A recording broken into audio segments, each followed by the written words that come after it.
Welcome to Simple Agro Plus Investing. ඔබ channel එකට අලුත් කෙනෙක් නම් මම දිනුක සංජය. ඉතින් ඔන්න අද වැටකුළු වගාවේ බීජ සිටුවීම කරන්න යන්නේ.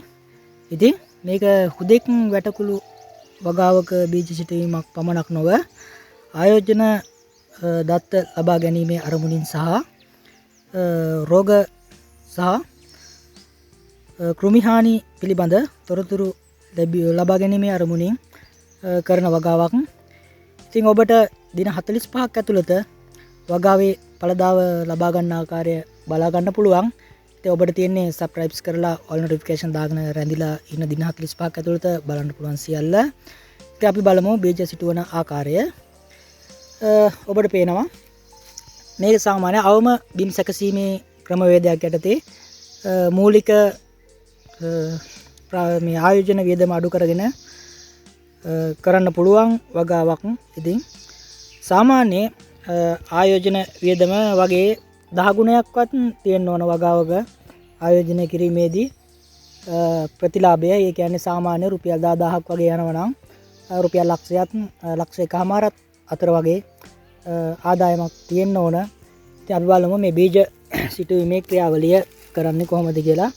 ඉතින් මෙතන වලක් හදලා තියෙනවා. මේක සාමාන්‍ය සති දෙකකට වගේ පෙර ෆොස්ෆරස් පෝෂක යොදලා තියලා තමයි තියෙන්නේ.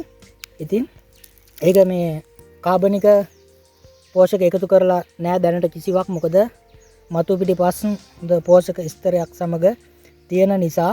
ඉතින් ඔබට මතු පිටිපස් ස්තරය කාබනික පෝෂක හියුමස් වලින් වගේ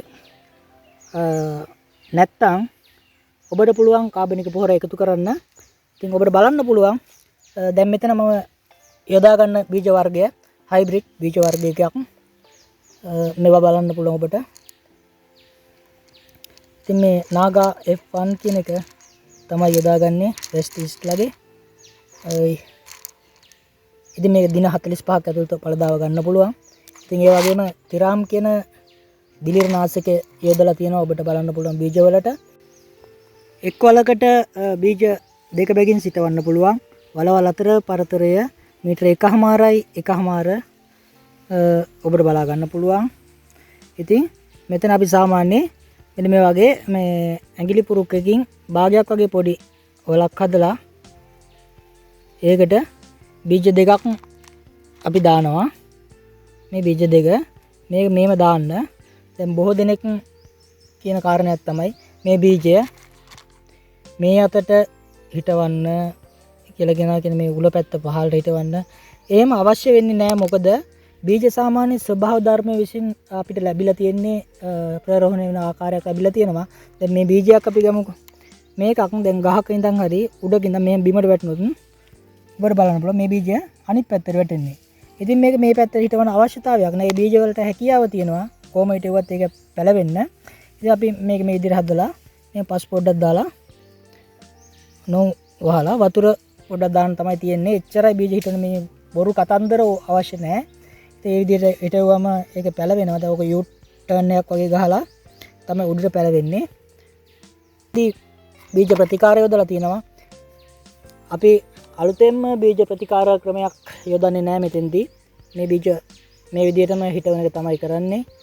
ඉතින් මේ අලුතෙන් බීජ ප්‍රතිකාර ක්‍රමයක් කරන්න අවශ්‍ය නැති නිසා සාමාන්‍ය බීජ පැලවෙනකොට කැප්ටාන් වගේ දිලිරනාශකයක් මුල් වලටත් එක්ක වදින්න ගහන්න පුළුවන්. ඉතින් ඒ මගින් ඔබට පුළුවන් බීජ වලට ඇතිවන දිලිර රෝග ආසාදනය වෙන එක නතර කර ගන්න. ඒ වගේම